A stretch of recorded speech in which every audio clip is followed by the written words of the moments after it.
welcome back to my channel. My name is Lynn and I am the founder and the owner of a coaching consultancy called Evolution Incorporated, and this is my YouTube channel, God, Life and Coaching. Welcome back. Today I just stopped in front of my house after attending just like a little prayer group that I join on a weekly basis at the high school where my son attends. And I'm filled with so much joy today. I'm filled with so much joy because there's just such a strong theme coming through about resetting. The word reset specifically coming through so strongly, and it's been coming through for a couple of days, and I just felt on my spirit that I should come through and just pop you a video and just share some content and some thoughts around this whole reset concept. You are on my channel, God, Life and Coaching, and if you have not yet subscribed, please do so. Like, hit the bell, share, subscribe, so that you can be notified of any new content that I might drop. So today, as I said, I just wanted to share a little bit of a word around reset, and this theme has been coming through quite strongly. It is a theme that has come up in conversation with people quite a few times in the last couple of weeks, and more strongly over the last couple of days specifically. Just this word reset, and just this theme around remembering who you are, remembering, parts of yourself that you may have forgotten. Remembering things that bring you joy, that you may have walked away from in a previous season because of a lack of time, because of a lack of boundaries, because of being stretched, because of different focuses, because of focusing on your career, because of focusing on your kids' growth, etc. And there's just been this very strong theme around remembering all of who you are, remembering everything that brings you joy, and finding joy in those things again, and unlocking aspects of yourself that you may have put away, that you may have locked away. And so today I just wanted to come and share a little bit of my own testimony, my own story, to encourage you to just revisit some things of which you may have put away, but actually previously brought you so much joy. So when I started my consultancy in 2017 and I opened the doors, I was obviously very new. I'd stepped out literally on the promises of God, with my coaching certification in my hand and a dream in my heart, and I threw open the doors of my studio, and I just really hoped for the best. And in the beginning there was not really a lot of clients coming through the door, because obviously I was trying to establish myself, and I was still figuring out really who I was and what I was even doing in the space. And in those first few months, there was so much that I kept myself busy with. I kept myself busy doing things that I thought would just fill my heart with joy, and also really just to take up some of the time that I had available to fellowship with people, to connect with people. So there was reading at a underprivileged school that I did. I took a couple of kids and we did a reading program with them.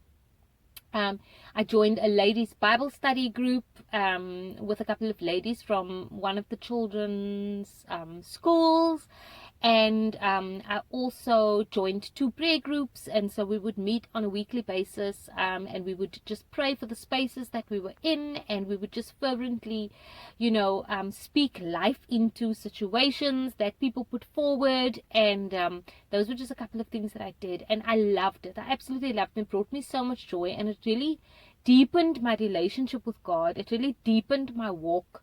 And it opened my eyes, my awareness up to so many things. And it was a time that I'm so grateful for, and a time that I remember so fondly. And then things got really busy. Life got really busy. The coaching practice started to really take off. There was more people walking through the doors of the studio, clients, and I became focused on a lot of my own thing. And yes, in my coaching, I am doing the work of God, but sometimes we become so distracted by our own goals, by our own visions, by our own sort of targets that we set for ourselves, that we become distracted and we become really busy and we become inundated with things of the world, and even things of God can become, you almost, you add like your own flavor to it.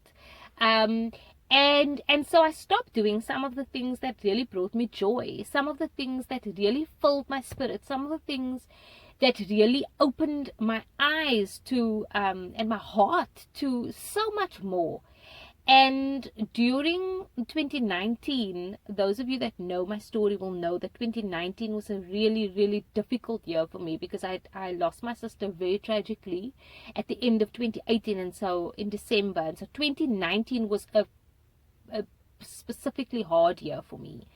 And during 2019, I did very little coaching, and it was kind of more about coming back into myself, coming back into my connection to God, coming back into my relationship with God, and healing, figuring out who I was again after the shock of my sister's death, figuring out what the next step was, and just rediscovering.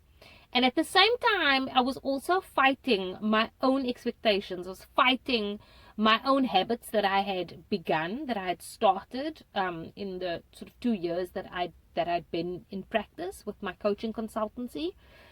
And really just figuring out what was important again, figuring out, what I needed again, figuring out what brought me joy again. Clearing some of the debris, clearing some of the turmoil and the trauma, and just finding joy, finding happiness, finding peace again, seeing God's grace in every single moment. And this year, 2020, it's really been about awakening those aspects of myself that I had put to bed, those aspects of myself that I had lost. And recently, as I said, in this last couple of weeks, just that reset, that feeling of resetting everything, back to restoring it, almost to back to its original condition, back to the way that God actually created me, awakening parts of myself that are so important on my walk and on my journey, and resetting that. And so with this testimony today, I just wanted to come and just encourage you. If there are parts of yourself that you feel like you've lost, if there are parts of yourself that you feel, when looking back in your life, and I know obviously life has changed for so many people, circumstances change, etc. But in looking back, if there's something that you remember doing that really brought you joy, if there's something that you remember doing that really filled your spirit, if it's something that you remember doing that really improved your connection with God, if it's something that you remember doing that really awakened you, that enlightened you, if it's something that you remember doing that connected you to other people and made you feel fulfilled and made you feel joy, then revisit those things, go back to those things, reset those things. I want to encourage you today to go back to it, to not be afraid, to try again, to not be afraid, and feel like you're moving backwards, even if it is something that you feel you don't have time for right now. It is to just find it in your heart to try again, to try and look at those things again. Because I just get the sense that God is busy restoring, that God is busy resetting, and that He has so much awaiting us in this new season that is upon us. And 2020 is the year for me of the awakening. And so I want to encourage you with that word today. I want to encourage you with the word, and also just the verse that we covered this morning in prayer group was Jeremiah 29 verse 11, which is one of my key verses, my life verses, which says, "For you know the plans I have for you, says the Lord, plans to prosper you, not to harm you, to give you hope and a future." And that is the plan that He has for you. That is the plan that He has for your life. And that is, He wants to restore you to everything that He created you for. He wants to restore you to everything that He designed you for. And so today I just want to encourage you with that word. I hope that it has blessed you, and I hope that it will continue to bless people. And if it is something that you'd like to share with someone, please do share. Please do subscribe. Give us a comment if you've got a testimony about something that's in your life that has been restored, that has brought you so much joy. to give people hope that things can be restored. There is hope, there is grace. God has mercy on us, and there is joy awaiting on the other side, even of a really, as in my case, difficult year. I want to send you blessings, and this is Lynn from Evolution Incorporated signing out for God Life and Coaching. Bye.